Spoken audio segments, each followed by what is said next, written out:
numele voastre a venit Bohu la start.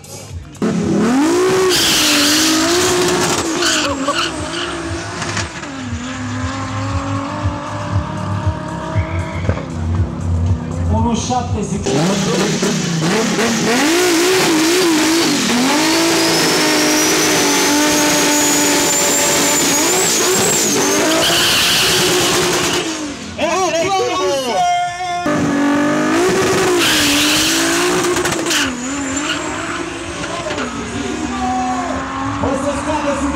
Recordul la grupă era 10-4-4.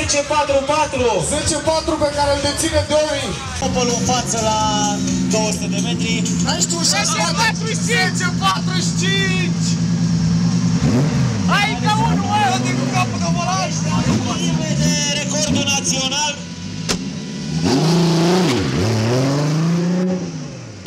Ce număr are?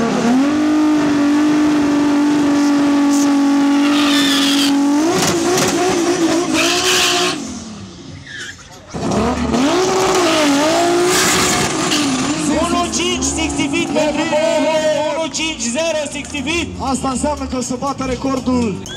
Bohu, 10-1. Bravo! Aplauze pentru Bohu! 10-1. Bine, băi! Nou record național, tracțiune spate!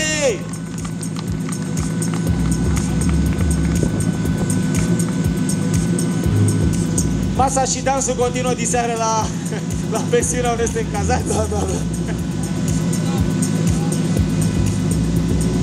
Bravo! Felicitări maxime! Bravo!